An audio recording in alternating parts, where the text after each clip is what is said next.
Hi, folks. Welcome to the Politico Chat. It's Friday, March 25th. I'm Alexander Trowbridge. Today we have stories from the Trail, where Michelle Bachmann is planning to form an exploratory committee, and where Mitt Romney looks to be hunkering down for the long slog.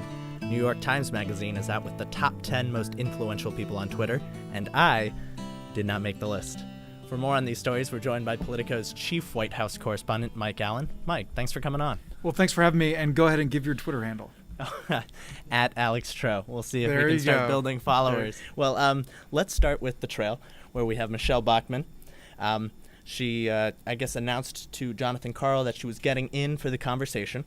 I'm in for 2012 in that I want to be a part of the conversation of making sure that President Obama only serves one term, not two, because I want to make sure that we get someone who's going to be making the country work again. Now, I've been listening to the pundits, and they didn't exactly have the nicest things to say about her. Here's a couple examples. Michelle Bachmann may not have a handle on American history, but it looks like she wants to run for president. She can be a player in this thing. I don't think she can be the nominee, Really? but she can be a player. I don't see a winner there. You remember that State of the Union address she gave? It kind of tells you everything you need to know. She's seen as a Tea Party candidate. She doesn't have the breadth of experience. Would they be wrong to discount her in this race?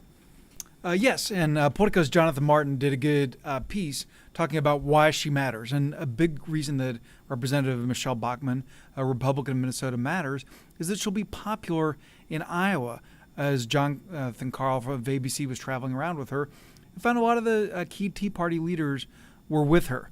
I love your thing about the conversation. It used to be that the step back from announcing your candidacy was to announce your exploratory committee, and then former Speaker Gingrich took that buck one step further and announced that he was exploring an exploratory committee. Now, one step back from that, the conversation.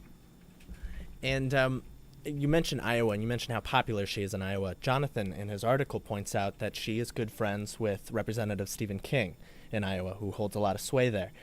Is that something that could factor into whether or not she could take that state? It definitely could, and a big question will be whether Iowa becomes sidelined because of the makeup of the Republican base there. Mike Glover of AP did a story a little while ago saying that maybe the electorate was getting too conservative to be representative. In fact, I think Iowa and New Hampshire are such big traditions that it would be hard for there to be any change in that. But John caught up with Representative Bachmann on the Des Moines City Trolley.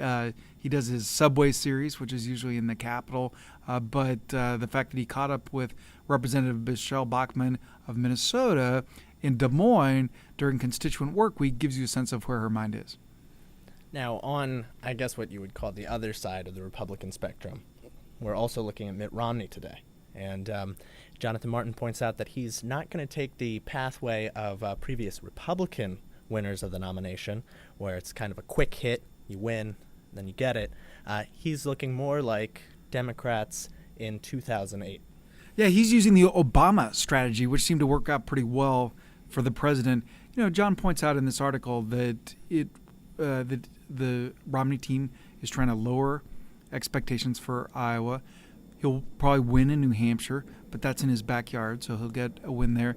South Carolina will be trouble, and they hope to come back in Nevada. So the idea is to do okay at first and then count up the delegates. One of Governor Romney's consultants, Stuart Stevens, said the person who wins will be the person with the most delegates, and that may sound like a truism or a tautology to you, but to people who covered the Obama campaign, that's going to be very resonant because that's the exact words that David Plouffe, then the campaign manager for Barack Obama, now a top West Wing official, used when he was describing their strategy. It, too, was the long slog.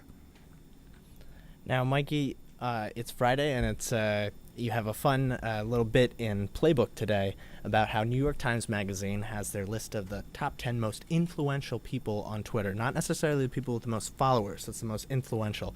Tell us who topped the list. Yeah, David Leonhardt, that would be at D. Leonhardt of the New York Times Magazine, has a piece this weekend listing the top 10 most followed people on Twitter, and the person with the most followings of anyone when he did the tally was Lady Gaga. But he also, as you point out, looked at the most influential, and that is figured by looking at how many people are talking about you, how many people are retweeting you, how many people are referring to you. So you can mount up a ton of followers like Justin Bieber, but if you don't have a lot of people engaging with them, or if you're not tweeting yourself, you can fall off. So 10 most followed, 10 most influential. There's one person on both lists, and that person is Barack Obama, nicely done. who comes in right behind Snoop Dogg in the most influential list. But what you also looked at, and you included this in Playbook, was the top 5 Republican contenders. Sarah Palin tops the list.